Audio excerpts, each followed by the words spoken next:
Good evening, everybody, and welcome to That's Good Pasta. This is our creepy podcast about creepy pastas, and I'm Thomas, and with me, as always, is my tech boy, my producer, the scamp of That's Good Stuff, and his name would be Scampy. it's Jared. Oh, It's dang it's it. it's all right. We've been out of practice for a while. We've been out of this for a bit. Sorry about the delay. It's been a rough month and a half or so. I got COVID and studying and just all kinds of crap went down and we haven't been able to record. So I apologize for not getting more spooky content out during the spooky month of October. We barely got anything out that month. So we have a special thing that we're going to try to do. We've had some technical difficulties, so I apologize if this doesn't work perfectly. But me and Jared are going to write a creepypasta on ChatGTP. So let's see how this goes. You ready for this, Jared? Yeah, I'm ready. Okay. So how do we want to start off? Do we want to do the classic person finds something in a garage? Yeah, we could garage sale, I guess. Yeah. Okay. So, let's see. Write a prompt about finding a haunted game what? Game disc or cart? Game disc? Let's see disc. Disc The kids don't know what at a cartridge a is. garage sale. Okay, let's see here. Imagine you stumble upon a dusty old game disc at a garage sale. The cover art, faded and eerie, catches your eye immediately. It's a game you've never heard of, with the title written in a strange, almost forgotten language. Intrigued, you purchase it for a few dollars and take it home. As you insert the disc onto your console, the screen flickers and the air around you turns cold. The game begins to load, but something feels off. The characters in the game seem to move with a life of their own, and soon you realize that this isn't a game, it's haunted. I'm sorry, this isn't any game, it's haunted. Each level reveals disturbing secrets about the previous owner, and the line between the game and reality starts to blur. Now you're not just playing to win, you're playing to survive. Dang, that's a good line. That's a good prompt, I'm not gonna lie. Okay, let's see. Tell me about the game levels that are haunted. That's quick. Oh my. Okay, let's see here. Oh, good lord. Let How many it is it cook. making? Let it cook. Made a whole game, 7 levels. I know. God dang. All right, so the haunted game disc takes you through a series of increasingly eerie and unsettling levels, each more disturbing than the last. Here are some of the haunting levels that you encounter. The abandoned village. The first level, sets the tone with an abandoned village shrouded in mist. As you explore, you hear whispers and see shadowy figures darting between buildings. The houses are filled with cryptic notes and eerie photographs that hint at a tragic past. Ooh. It's kind of like Resident Evil 4 opening or something. Right? It's the haunted forest. The second level plunges you into a dense, dark forest where the trees seem to close around you. Strange creatures lurk in the shadows, and you must solve puzzles to find your way out. The deeper you go, the more you feel like you're being watched. Let's see, the Curse Mansion. Let's see. Okay, so we got this.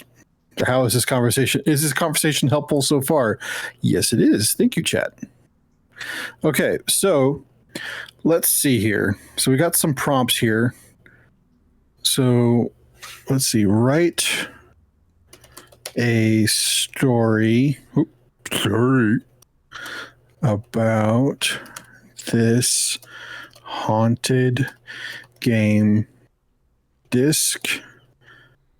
Make it in the first person. So let's see. Is there? Okay, what else should we add to this? Like, should we make the game like reflect his own life or what? I always like when the game is sort of talking to the main character, like it's something's trapped inside. Game talk to the player, and what was the last part? Just like something's trapped inside, like a soul is trapped inside. And Previous and owner. and and the game tells him about the previous. That's not how you spell that. Owner.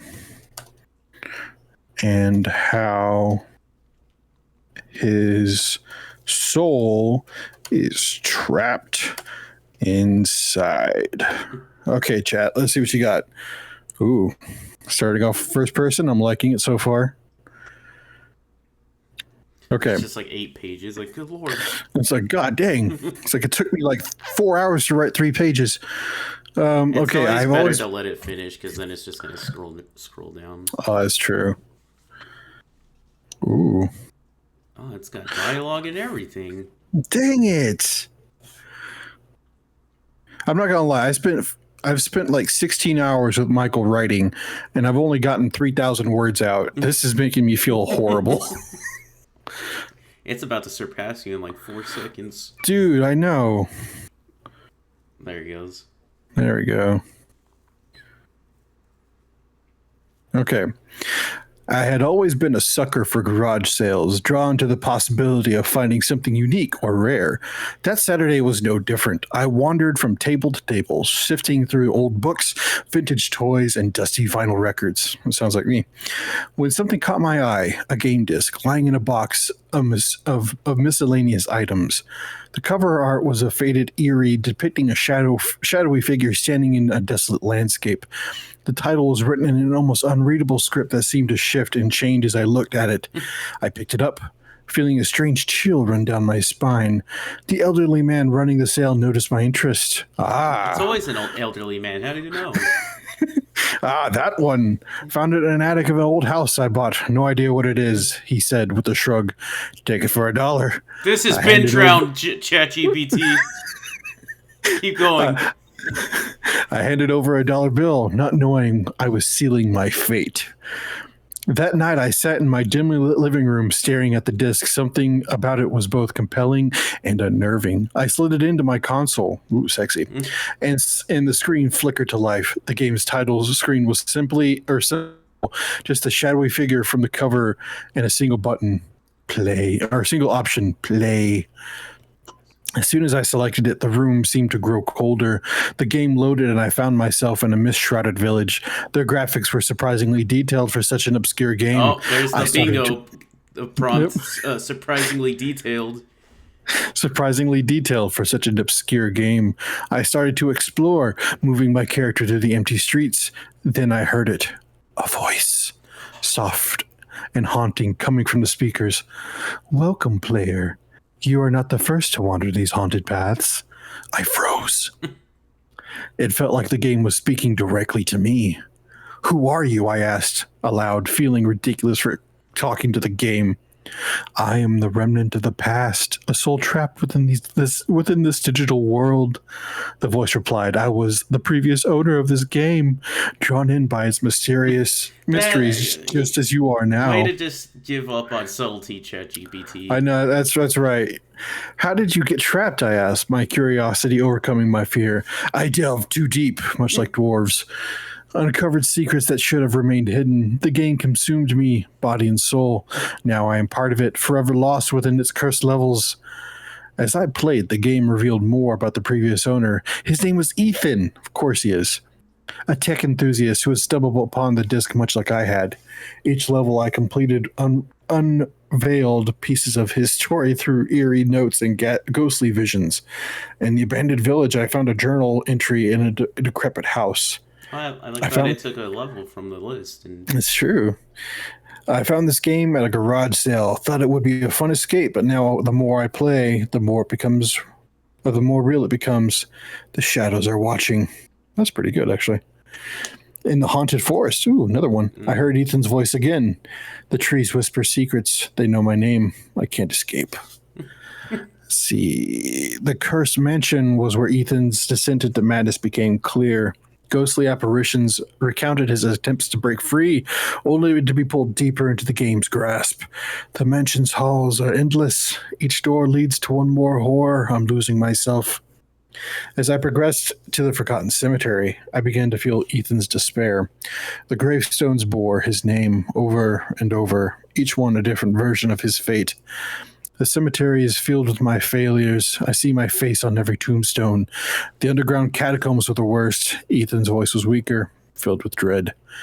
I can hear them, the dead whispering. They want me to join them. Now, in the haunted asylum, I saw Ethan's final moments. The walls were covered in his desperate scrawlings, his last attempt to escape. I'm trapped. The game won't let me go. If you find this, beware. And finally, the sinister carnival. The line between the game and reality everywhere. Shattered. I know, but I don't even know an Insane Clown Posse song to quote here. I don't know the name. Good of the on songs. me. Good on me, right? The ride's to nightmarish shapes, and the clowns laughed with Ethan's voice. You must confront it, the game whispered, the malevolent force that binds us both. As I reached the final level, the shadowy figure from the cover appeared, its form shifting and changing. It spoke with Ethan's voice, now filled with a sinister edge. Ooh, edgy. Join me, and we can escape together. I realized then that the game was offering me a choice: succumb to the darkness or find a way to break the cycle. Gathering my courage, I faced the shadow and fought against the malevolent force that had trapped Ethan.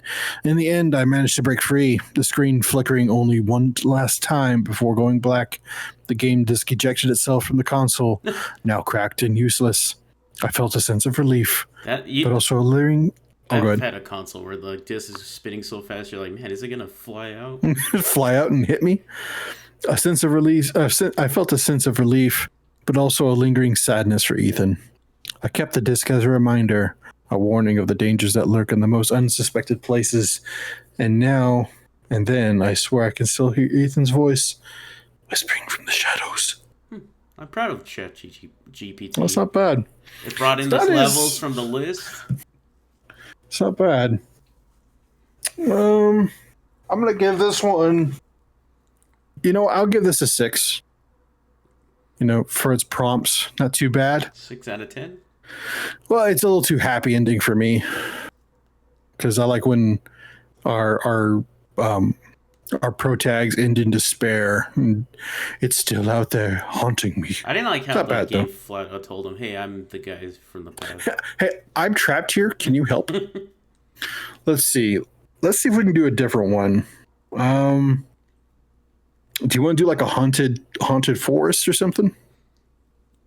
Haunted forest. Yeah, we can do that. Or do you want like something different? Like you want like an SCP or something else like that? Like a bunker or something? An experiment gone wrong? What do you want to do? I was going to say like a bunker or like a mysterious passageway in the forest. Okay, let's try that. So write a... creepy. Let's give it an actual definition. Pasta about a bunker. No, you said a hidden passageway, right? Yeah. Passageway in a dark forest. Huh? Write it in... Oh. It in first person and make it creepy and leave the ending open to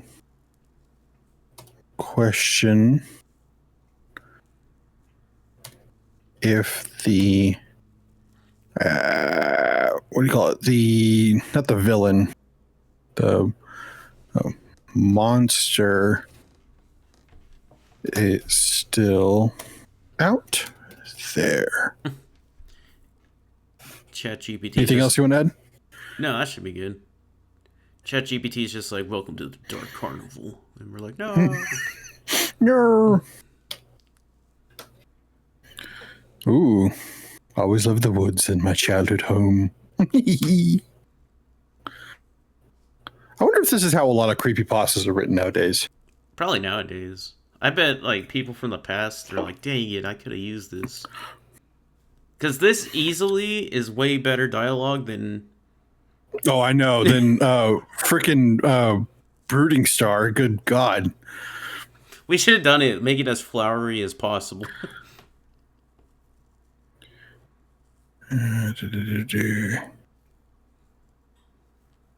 Okay. This seems shorter than the last one. Is that me? Yeah, it is shorter. Let's say make it longer. That seems way too short. He's like, fine.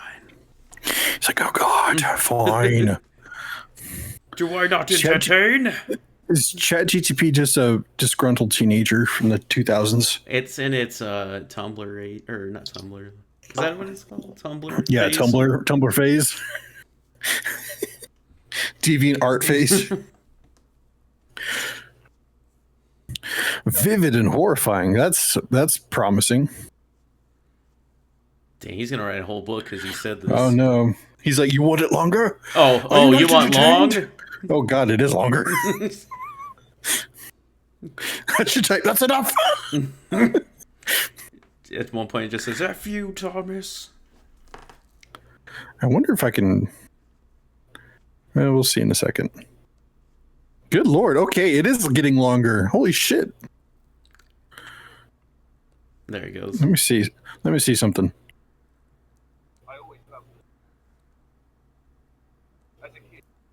Can you hear that? Every other, like, it cuts off a lot. Oh, okay. Well, I'll send you the speaker I want to, because you can get different speakers for it. So that's all right. I got hope in this one. What do you think? I don't know. I kind of want to read both of them to see what he changed, but I feel good. Okay. All right, here we go. You ready? Yeah. Do you want me to do the short one first? Yeah, and if we don't like it, we can always just edit in the speech for the long one. All right. I always loved the woods behind my childhood home. As a kid, I spent countless hours exploring imagining adventures and finding hidden treasures among the trees. But there was one part of the forest I'd never ventured into. The Dark Grove. It was an area where the trees grew so close that the sun barely pierced through the casting into perpetual twilight. My parents warned me to stay away, saying it was dangerous, but they never explained why. Years later, as an adult, I returned to my hometown. Nostalgia pulled me back into those woods, and I decided to face my childhood fears and explore the Dark Grove. Parents really should explain why not to do something. I know that honestly takes a lot of the curiosity out of things. Because if you say, oh, don't go in there. Why? Well, just don't go in there. That's like the worst thing you can say. That's like telling them, yeah, I'm going to go. Yeah, I'm going to go now. Armed with a flashlight, and I almost said flashlight, but that's a different story. And a sense of determination. I wonder if a lot of the arrivals in this way too. Probably. I was going to say. They have to be. Those are just 2 prompts away, man. Next time on that's good pasta. Armed with a flashlight and a sense of determination, I entered the ominous part of the forest. The air grew colder as I stepped into the grove. The silence was unsettling, broken only by the occasional rustle of leaves. My flashlight beam cut across the darkness, revealing twisted branches and gnarled roots. I walked deeper, my footsteps echoing eerily. After what felt like hours, I stumbled upon something unexpected, a narrow passageway hidden behind a thicket of brambles. It looked ancient, as if it had been there for centuries. My heart raced with a mix of fear and curiosity. I pushed aside the brambles and squeezed through the opening. The passage led to a hidden clearing, illuminated by a faint, otherworldly glow. In the center stood a stone archway, covered in a strange, unreadable symbols. I felt a chill run down my spine. The air here was thick, almost suffocating. I approached the archway. I heard a low guttural growl. I froze, my flashlight trembling in my hand. The growl grew louder, echoing through the clearing. I spun around, shining the light into the surrounding trees, but I saw nothing. Then I noticed something strange. My flashlight's beam seemed to be swallowed by the darkness as if there were a living thing. The growling grew louder, more menacing. I backed away slowly, but tripped over a root and fell hard into the ground. My flashlight slipped away from my grasp and rolled away, its light flickering out. In the pitch black, I could hear it moving closer. The sound of heavy, ragged breathing filling the air. Desperation took over. I scrambled to my feet, blindly groping at the passageway. I found it and squeezed through, cutting myself on the brambles in my haste. I ran through the forest, not stopping until I reached the safety of my home. My heart pounded, my mind racing, and the terror of what I had encountered. I never spoke of it to anyone, afraid they would think I was crazy. But the memory of that hidden passageway and the creature that lurked within it haunts me to this day. Something in the dead of night, I think I hear that same low growl outside my window, and I wonder if the monster is still out there, waiting for someone else to find its hidden lair. And ever so often, I dream of the dark grove, the stone archway, and the suffocating darkness. In those dreams, I can feel its presence, watching, waiting. I wake up in a cold sweat, unable to shake the feeling that the monster remembers me, and that one day it will come for me again. Not bad. Not bad. What's funny, though, is that as a writer,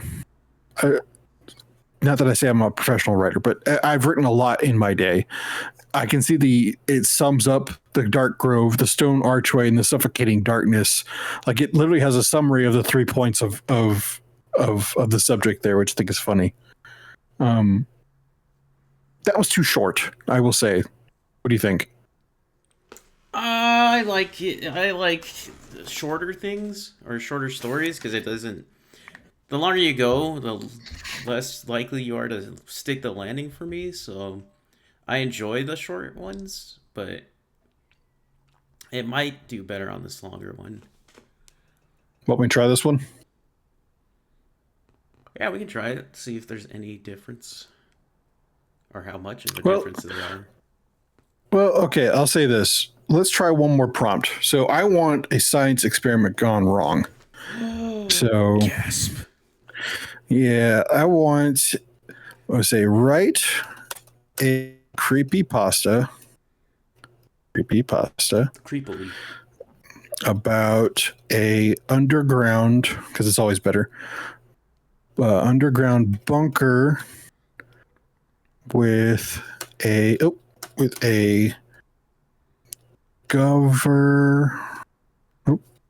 government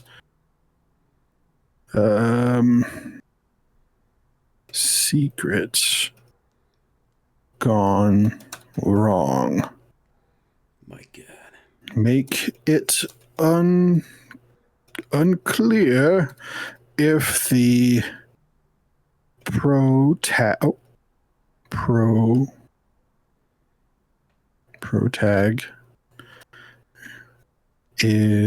gets away in the end. Write it in first person. We should do for February. Invite Michael on and we write erotica. Ginger-haired erotica. 2 gingers, 1 brunette. Is that what we're going to call it? Yes. All right, here we go. Last one. See if it sticks to landing. I never believed in conspiracy theories. Well, that's not a good start. I never believed in magic in a young girl's heart. Really? Yeah. Really? Hey, I've noticed it pulls some things from other things, so... That is true. Like, See, I'm hoping for Project Pandora. That is promising there. Has the box been opened? Ooh, ooh. Let me see if I can alter this real quick. Let's see. Include. Nope.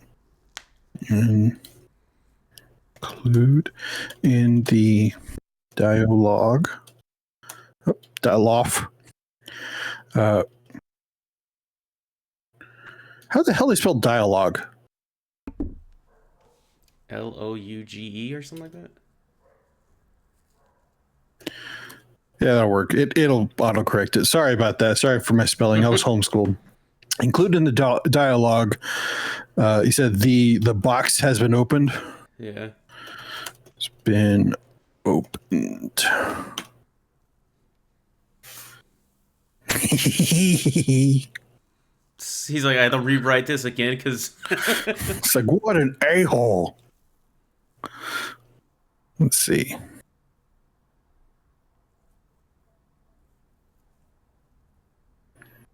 Project Pandora. Okay, we're off to a good start here. there is some authorized personnel only up there, if you notice. Mm-hmm.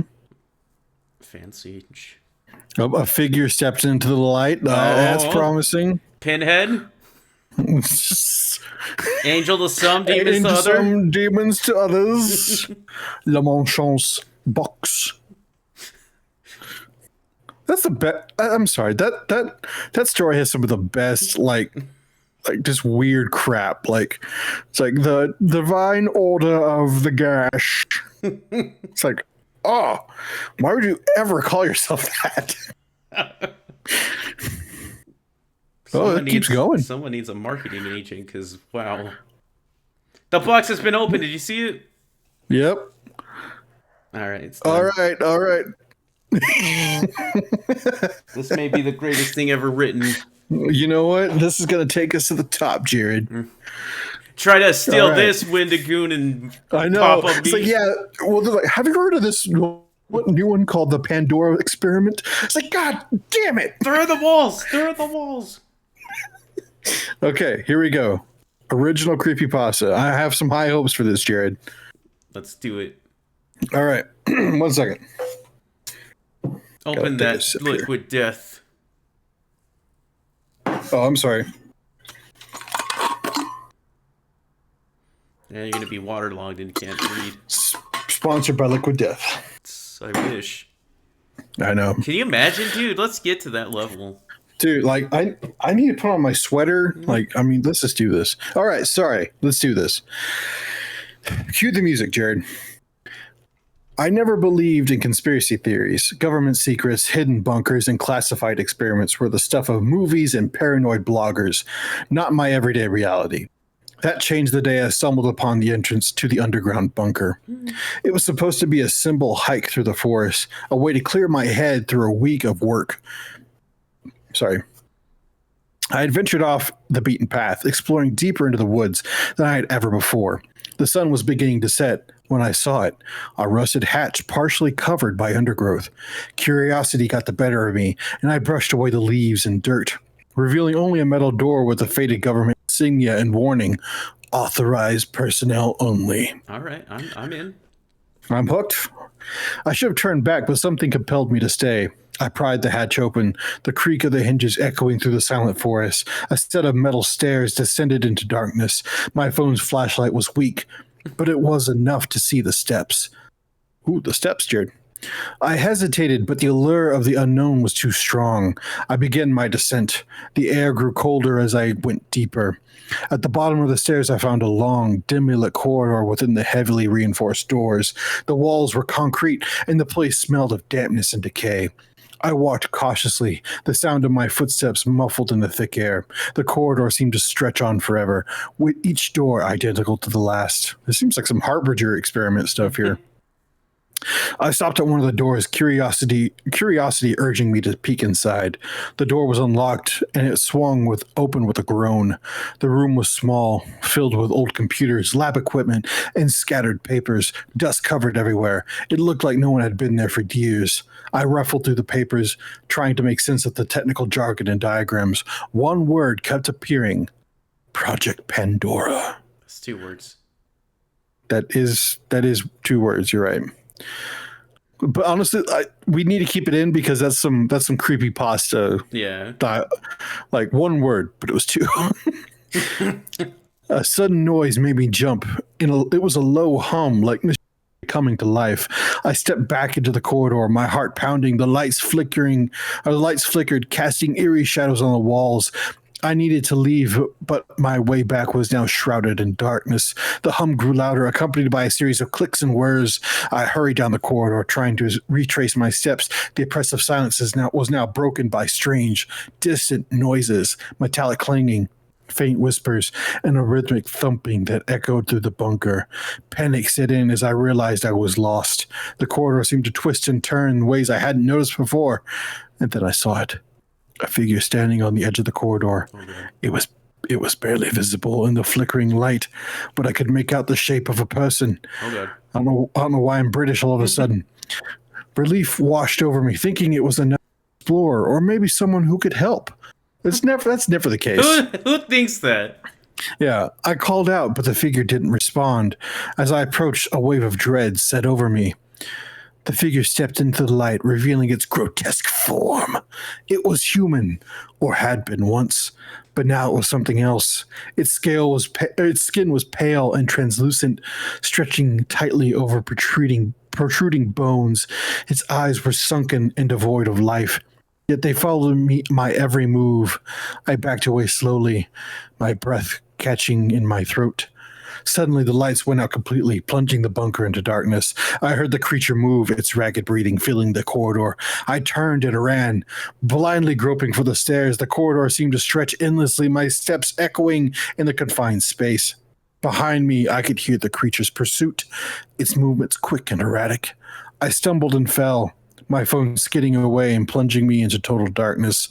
The creature's breathing grew louder, closer. I scrambled to my feet, feeling along the walls for any sign of the stairs. Just when I thought I was lost, my hand brushed against the cold metal railing. I climbed desperately, the creature's hot breath on my back of my neck. I burst through the hatch into the forest, slamming the door behind me. The last of the light of the setting sun was a welcome sight. But I didn't stop running until I was safely back on the main trail. I collapsed, gasping for breath, my mind racing with what I had seen. I never told anybody about the bunker or the creature that lurked within its depths. Some nights I wake in a cold sweat, convinced I could still hear that low hum and the rhythmic thumping. I moved away from that town, but the memories still haunt me. I can't shake the feeling that the creature is down there, waiting for its next victim. Oh, good Lord, there's still more? Mm-hmm. Oh, my God.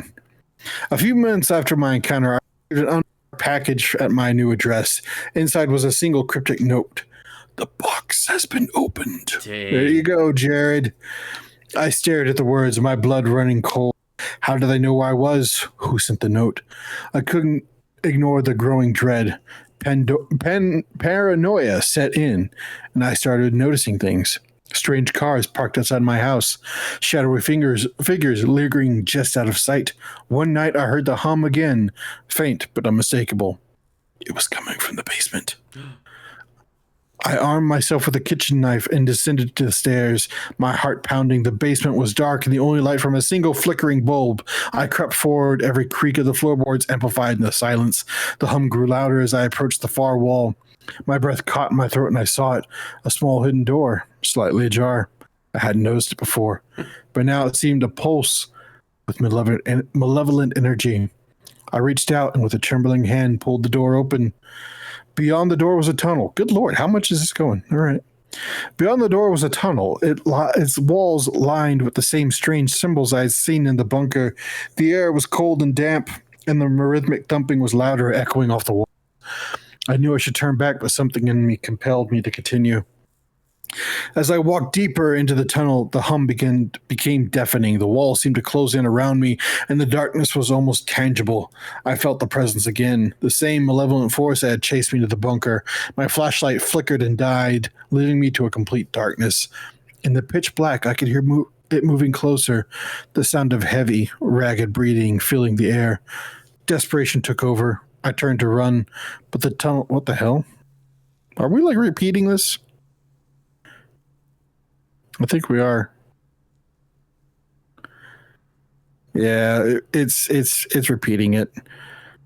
But it says, I don't know if I escaped that night or if the creature... The note's warning still haunts me. The box has been opened. I can't shake the feeling that the monster's still out there, waiting. And sometimes when I'm alone in the dark, I hear a low hum and rhythmic thumping, and a constant reminder that some secrets are better left buried. That's not bad. Mm-hmm. Let's see here, though. I think it added like the whole second house part, which I'm not really a big fan of. That was kind of weird. So for here it says the bunker, or the creature in the bunker that lurked within its depths. Some nights I wake in a cold sweat, convincing I can still hear the low rum and thumping. I moved away from that town, and the memory still haunts me, and I can't shake the feeling that the creature is still down there waiting for its next victim. And sometimes when I'm alone in the dark, I wonder if I found my way out. Yeah, that's a little better. Yeah, but we don't get that line. We don't get that sweet line. There's a great line. Yeah, I think we're going to stick with this one, Project Pandora. What do you think, Jared? Project Pandora? Yeah. Is that our winner? Yeah, I like it. Okay, we have the other one here. I might send this one to you just so you can read it, but I think we got this first rendition of Project Pandora by That's Good Pasta, everybody. Our first official CreepyPasta. Thank you, Chat GPT. Yes, and Chat GTP. Yeah, of course. But we wrote it. That's what happened.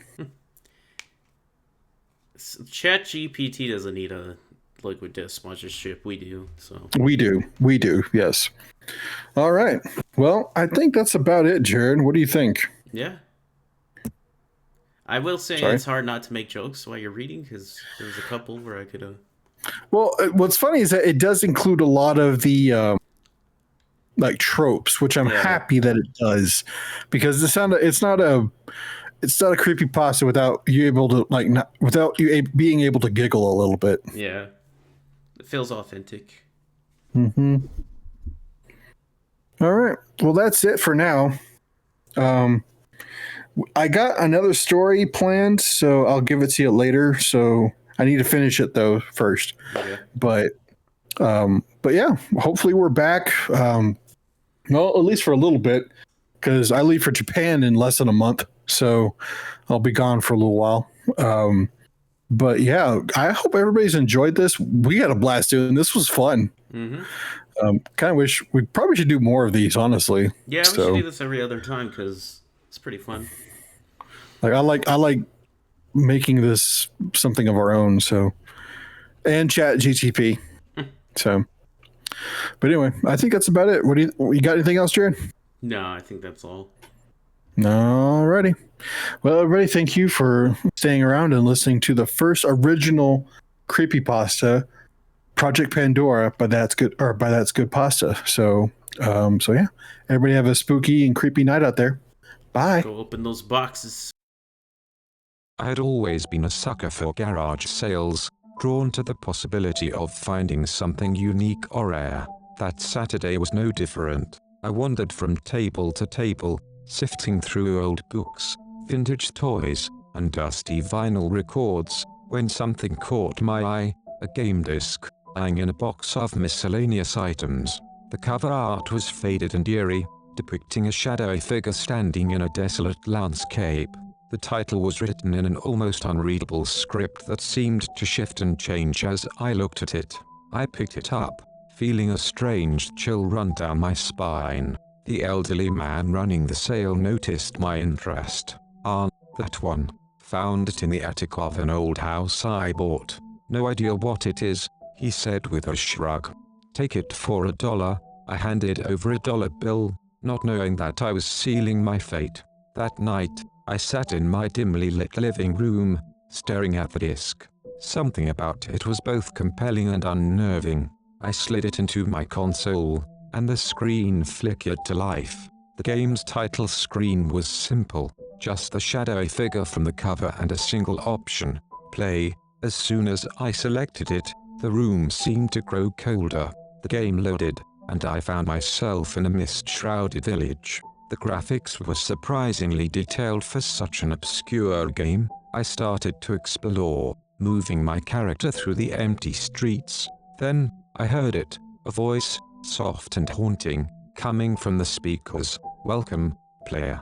You are not the first to wander these haunted paths. I froze. It felt like the game was speaking directly to me. Who are you? I asked aloud, feeling ridiculous for talking to a game. I am a remnant of the past, a soul trapped within this digital world, the voice replied. I was the previous owner of this game, drawn in by its mysteries just as you are now. How did you get trapped? I asked, my curiosity overcoming my fear. I delved too deep, uncovered secrets that should have remained hidden. The game consumed me, body and soul. Now, I am part of it, forever lost within its cursed levels. As I played, the game revealed more about the previous owner. His name was Ethan, a tech enthusiast who had stumbled upon the disc much like I had. Each level I completed unveiled pieces of his story through eerie notes and ghostly visions. In the abandoned village, I found a journal entry in a decrepit house. I found this game at a garage sale. Thought it would be a fun escape. But the more I play, the more real it becomes. The shadows are watching. In the haunted forest, I heard Ethan's voice again. The trees whisper secrets. They know my name. I can't escape. The cursed mansion was where Ethan's descent into madness became clear. Ghostly apparitions recounted his attempts to break free, only to be pulled deeper into the game's grasp. The mansion's halls are endless. Each door leads to more horror. I'm losing myself. As I progressed to the forgotten cemetery, I began to feel Ethan's despair. The gravestones bear his name, over and over, each one a different version of his fate. The cemetery is filled with my failures. I see my face on every tombstone. The underground catacombs were the worst. Ethan's voice was weaker, filled with dread. I can hear them, the dead whispering. They want me to join them in the haunted asylum. I saw Ethan's final moments. The walls were covered in his desperate scrawlings, his last attempts to escape. I'm trapped. The game won't let me go. If you find this, beware. Finally, in the sinister carnival, the line between the game and reality shattered. The rides twisted into nightmarish shapes, and the clowns laughed with Ethan's voice. You must confront it, the game whispered. The malevolent force that binds us both. As I reached the final level, the shadowy figure from the cover appeared, its form shifting and changing. It spoke with Ethan's voice, now filled with a sinister edge. Join me, and we can escape together. I realized then that the game was offering me a choice: succumb to its darkness or find a way to break the cycle. Gathering my courage, I faced the shadow and fought against the malevolent force that had trapped Ethan. In the end, I managed to break free, the screen flickering one last time before going black. The game disc ejected itself from the console, now cracked and useless. I felt a sense of relief, but also a lingering sadness for Ethan. I kept the disc as a reminder, a warning of the dangers that lurk in the most unexpected places. And every now and then, I swear I can still hear Ethan's voice, whispering from the shadows.